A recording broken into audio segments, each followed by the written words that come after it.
नमस्कार साथियों। तो आज हम बात करने वाले हैं हमारे एसी कोच के पैनल में लगे हुए जो ये साइड में ग्लास फ्यूज रहता है, आप लोग देख सकते हैं। तो इसके बारे में जानेंगे हम लोग कि कौन सा फ्यूज का क्या काम है और ये कैसे वर्क करता है। तो इसमें हम लोग जानेंगे जो हमारा फ्यूज काम का है उसी के बारे में जानेंगे। बहुत सारा फ्यूज इसमें स्पेयर भी लगा हुआ रहता है। तो ये हमारे पुराना कोच है। तो इसमें साइड में जो हमारा ये एसी वैगो है, इधर नीचे इसके ऊपर में राइट साइड में ये फ्यूज लगे हुए रहते हैं, ग्लास फ्यूज। और जो हमारे नए पैनल हैं जो 2024 के बाद का है, उसमें हमारे ये फ्यूज के जगह पे वहाँ पे एमसीबी का उपयोग किया गया है, सिंगल पोल का एमसीबी। तो उसको भी देखते हैं, दिखाते हैं हम आपको। तो दोस्तों ये हमारा नया वाला कोच है और इसमें देखिए फ्यूज के जगह पे ये हमारा सिंगल पोल का एमसीबी लगा हुआ है, जो कि मैं बताया था पुराने कोचों में इस साइड में फ्यूज लगे हुए रहते हैं, ग्लास फ्यूज। तो आज हम इसके बारे में बात करेंगे।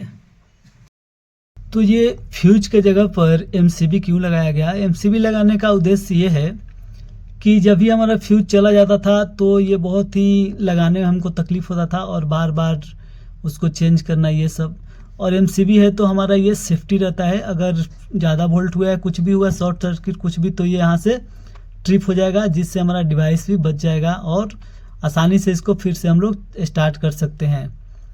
तो इसलिए इसको मॉडिफाई करके ये फ्यूज के जगह पे एमसीबी लगाया गया है। तो आइए समझते हैं। ये देखिए जो ये एमसीबी नंबर है F58 और F59, ये दोनों एमसीबी 2 एम्पियर के होते हैं। यहाँ पे देखिए साइड में 2 लिखा है, D2, ये एम्पियर शो कर रहा है।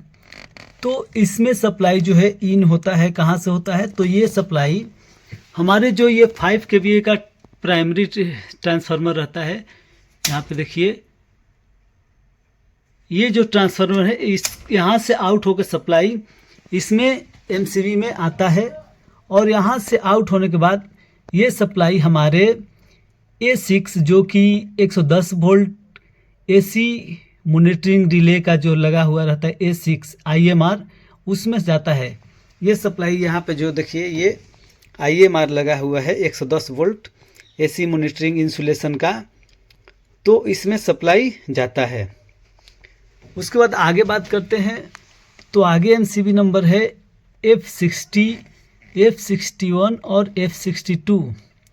ये तीनों एमसीबी देखिए D4 लिखा है, यानी कि 4 एम्पियर के तीनों एमसीबी होते हैं। तो इसमें सप्लाई जो है ये कहाँ से इन होता है? तो इसमें ये जो K44 है, इसके इनपुट से सप्लाई आता है और इसमें से जो सप्लाई निकलता है बाहर, वो कहाँ जाता है? तो वो सप्लाई जाता है हमारे जो A7 है, जो कि हमारा 415 वोल्ट का इंसुलेशन को जो मॉनिटर करता है उसमें जाता है। जो ये देखिए यहाँ पर लिखा है A7 IMR, जो कि इंसुलेशन मॉनिटरिंग रिले है, 415 वोल्ट को ये इंसुलेशन करता है। जैसे कि हमारे को वायर में कोई भी इंसुलेशन फेलुअर हो तो इसको मॉनिटर करता है, तो इसमें ये सप्लाई आता है।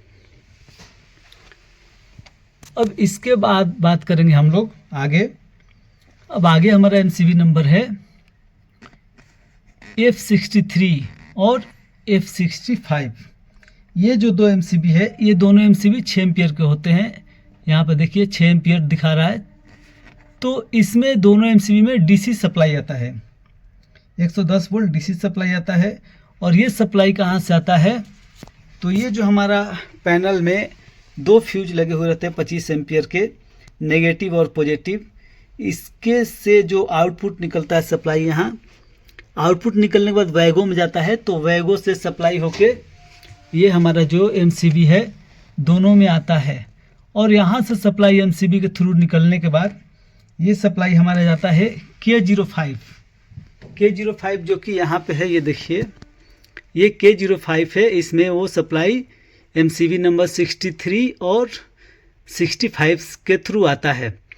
और यहाँ से सप्लाई निकलने के बाद ये हमारा WSP है जो इसको क्या करता है, मॉनिटर करता है। ये इसको NTS की डिवाइस भी बोलते हैं। ये WSP जो हमारा व्हील का है, व्हील को प्रोटेक्ट करता है। अब आगे बात करते हैं, आगे जो हमारा MCB नंबर है, ये देखिए आगे जो हमारा MCB नंबर है, ये MCB नंबर है F67 और F68। ये भी दोनों MCB जो है ये 2 एम्पियर के होते हैं। अब इनका दोनों का क्या काम है, तो ये दोनों का काम है कि जो हमारा LMS का 2 कॉन्टेक्टर जो होता है, एक्जुलरी कॉन्टेक्टर, जिसको K41 और K42 बोलते हैं, उसके ये A1 को सप्लाई जाता है। और ये सप्लाई कहाँ से आता है, तो ये सप्लाई हमारा जो है ये 415 वोल्ट इनपुट उसी कॉन्टेक्टर से आता है जिसको ये ऑपरेट करते हैं। तो आइए समझते हैं, देखते हैं। अब ये देखिए सामने दिख रहा हमारा ये K41 कॉन्टेक्टर जो कि LMS का है, और ये भी है K42 जो कि LMS 2 का है। यानी कि LMS के बारे में मैं बताया था कि इसका यूज कहाँ होता है, तो जब हम सीक लाइन वगैरह में हम कोच को बाहर से सप्लाई देते हैं, जब हमारा फीडर काम नहीं करता है, फीडर के थ्रू सप्लाई नहीं आता है, तो बाहर से हम 3 फेज सप्लाई लगाते हैं। तो वहाँ से सप्लाई लगाने के बाद उस हमारे कोच के दोनों सिरे पे एक एक तरफ से सप्लाई लगता है। तो अगर एक तरफ से लगाएंगे तो सप्लाई ये कॉन्टेक्टर में आएगा, एक तरफ से लगाएंगे तो सप्लाई इस कॉन्टेक्टर में आएगा। तो जब इस कॉन्टेक्टर में सप्लाई आता है तो यहाँ से देखिए ये जो फेज है R फेज, इसके पीछे से एक ये वायर निकला है। ये वायर वाला फेज निकल के क्या होता है कि ये जो हमारा फ्यूज नंबर F67 है, ये फ्यूज नंबर F67 है, इसमें इन होता है और यहाँ से वो सप्लाई निकलता है आउट होकर, और वहाँ से निकलने के बाद ये सप्लाई सीधे हमारा ये जो K42 है इसके NC में आता है। ये देखिए यहाँ पे NC में आता है सप्लाई। NC में आने के बाद सप्लाई क्या होता है, यहाँ से आउट होकर जब ये ऑफ रहेगा तो NC रहेगा, जब ये ऑन होगा तो ये NO हो जाएगा। तो ऑफ पोजीशन में रहेगा तो ये सप्लाई पार होगा और ये पार होकर हमारे DND को जाता है, और DND जब हमारा बंद रहेगा तो NC होकर ये सप्लाई सीधे हमारे इसके A1 में यहाँ पे देखिए आता है, और ये कॉन्टेक्टर ऑपरेट हो जाता है और सप्लाई फिर आगे निकल जाता है। ये देखिए दोनों आपस में कॉमन है, अगर ये भी ऑपरेट होगा तो यहीं पे आएगा सप्लाई, और ये भी ऑपरेट होगा तो यहाँ पे, और यहाँ से आउट होके ये हमारे K43 को जाता है। वैसे ही सेम ये जो K42 है, यहाँ से एक देखिए इसके पीछे से एक सप्लाई, यहाँ वायर दिख रहा है पीछे में, यहाँ से एक वायर निकला है, और ये वायर निकल के ये जो हमारा MCB है F68 इसमें इन होता है, और इसमें इन होने के बाद ये MCB के थ्रू आउट होता है, और आउट होने के बाद ये भी सप्लाई हमारा हमारा K41 जो MCB है इसके NC पे आता है। और जब ये कॉन्टेक्टर ऑफ होगा तो ये सप्लाई यहाँ से वायर के थ्रू आउट होगा, और आउट होने के बाद जब DND में हो जाएगा, DND भी ऑफ रहेगा, तो वहाँ से निकलने के बाद ये सप्लाई सीधे ये K42 का A1 बनेगा और K42 ऑपरेट हो जाएगा। तो इस तरह हमारा ये दोनों MCB जो है LMS के लिए लगा है, K41 और K42 के लिए। उसके आगे बात करते हैं, तो ये जो हमारा MCB है, MCB नंबर 69, 70 और 71, ये जो तीनों MCB है, ये तीनों MCB 2 एम्पियर के होते हैं। अब इसका यूज कहाँ होता है, तो इसका यूज होता है K45 को, जो कि हमारा 400 वोल्ट ओके का MMR है। अब इसमें सप्लाई कहाँ से आता है इनपुट में, तो इसमें सप्लाई जो है ये जो हमारा दोनों कॉन्टेक्टर है K43 और K44, यहाँ से जो वायर आउट होता है, आउट होने के बाद ये वैगो में जाता है, और वहाँ से निकलने के बाद वो सप्लाई हमारे इसमें MCB नंबर 69, 70 और 71 में आता है।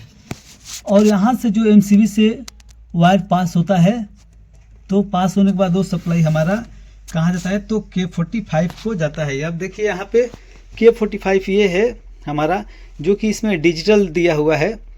यहाँ पे अब ये हमारा कोच बंद है इसलिए ऑफ दिखा रहा है, जो कि ये डिजिटली दिया हुआ है। तो इसमें अब यहाँ पे देखिए नीचे में ये 3 वायर दिख रहा है RYB, यही तीनों वायर है जो कि जिसका नंबर है 69, 70 और 71 MCB के थ्रू आता है। तो यहाँ से इस तरह, अब इसको मैं बताया था कि ये कैसे काम करता है। तो ये जैसे ही 400 वोल्ट को मॉनिटर करता है, एक बार फिर से बता देता हूँ, ये जैसे ही 400 वोल्ट को मॉनिटर करता है, तो मॉनिटर करने के बाद ये जो 2 वायर निकला है यहाँ पे देखिए, ये जो 2 वायर निकला है ये दोनों वायर आपस में क्या होता है, NC हो जाता है। और NC होने के बाद यहाँ से वायर निकलता है, और निकलने के बाद ये हमारे K44 ये हमारा माइक्रो प्रोसेसर को यहाँ पे वैगो में आता है, और ये 400 वोल्ट इंडिकेशन को ओके कर देता है, और हमारा माइक्रो प्रोसेसर क्या होता है, ऑपरेट हो जाता है। अब अगला देखेंगे हम, अगला जो हमारा MCB नंबर है, ये हमारा MCB नंबर है F72। तो ये MCB का यूज क्या है, तो ये MCB का यूज है, ये हमारा जो K44 है कॉन्टेक्टर, उसके A1 को जाता है सप्लाई, यानी कि कॉइल को। तो ये कहाँ से आता है, तो ये आता है 100 एम्पियर के फ्यूज से, और नहीं तो K43 के इनपुट से। तो किसी पुराने कोच में 100 एम्पियर के फ्यूज से भी दिया हुआ रहता है, और नए कोच में ये देखिए यहाँ पे ये जो दिया है वायर, ये देखिए, तो ये K43 के ये K43 है, इसके इनपुट से सप्लाई यहाँ पे आएगा F72 को, और यहाँ से आउट होकर ये सप्लाई इसके NC से होकर, यानी कि जो K43 है इसके NC से होकर, ये जो NC लिखा है देखिए, ये जब बंद रहेगा तो NC रहेगा, और जैसे ही ऑपरेट होगा तो ये क्या होगा, NO हो जाएगा। तो NC से होकर ये सप्लाई निकलता है, और यहाँ से निकलने के बाद ये जो है K44 के A1 को जाता है। ये भी दोनों कॉन्टेक्टर आपस में इंटरलॉक रहता है। अगर ये ऑपरेट होगा तो यहाँ से आउटपुट निकलेगा तो इसमें जाएगा, और इसका भी आउटपुट निकलेगा तो K44 का तो यहाँ पे आएगा, और यहाँ से सप्लाई निकलने के बाद पूरे कोच में चला जाएगा। तो दोस्तों इस तरह हम लोग जाने ये MCB के बारे में, एक बार फिर से रिवाइज कर लेते हैं। तो ये देखिए, ये जो हमारा 58 है MCB, और 59 ये हमारे A6 IMR के लिए जाता है, जो कि इंसुलेशन मॉनिटरिंग रिले 110 वोल्ट के लिए है। ये ऊपर में बात करते हैं हमारा F60, F61 और F62, ये हमारा IMR 415 के लिए जाता है, जो कि A7 जिसको बोलते हैं, जो 415 वोल्ट को मॉनिटर करता है, उसके लिए जाता है। उसके बाद में आगे बात करते हैं तो F63 और F65 ये 110 वोल्ट NTS किट को K05 को जाता है, जो कि इसमें 110 वोल्ट DC सप्लाई रहता है, ये 6 एम्पियर का होता है। उसके बाद आगे बात करते हैं तो F67 और F68 ये जो MCB है, ये हमारे LMS कॉन्टेक्टर को जाता है, K41 और K42 को उसका A1 बनता है। उसके आगे बात करते हैं हम लोग, ये भी 2 एम्पियर का होता है दोनों। उसके आगे बात करते हैं तो MCB नंबर F69, F70 और F71 ये तीनों MCB ये भी 2 एम्पियर के होते हैं, और ये हमारे K45 MMR को जो 400 वोल्ट ओके का सप्लाई जो मॉनिटर करता है उसको जाता है। उसके बाद ऊपर में एक MCB बच रहा है F72 ये वाला, तो ये हमारा K44 को सप्लाई जाता है, जो कि ये भी 2 एम्पियर का होता है। तो इस तरह दोस्तों हम लोग जाने MCB के बारे में। तो ये वीडियो कैसा लगा आप लोग कमेंट करके बताएं, और आप लोग कमेंट नहीं करते हैं, अगर अच्छा लगता है तो भी कमेंट में लिखिए, अगर नहीं भी लगता है तो भी कमेंट में लिखिए, या क्या मिस्टेक होता है वो भी बताएं। कभी कभी क्या होता है दोस्तों, बोलते समय कुछ मुंह से निकल जाता है अलग, तो इसके लिए भी आप लोग कमेंट में बताएं, तो हम कोशिश करेंगे कि अगर कुछ मिस्टेक रहता है तो उसमें सुधार करें।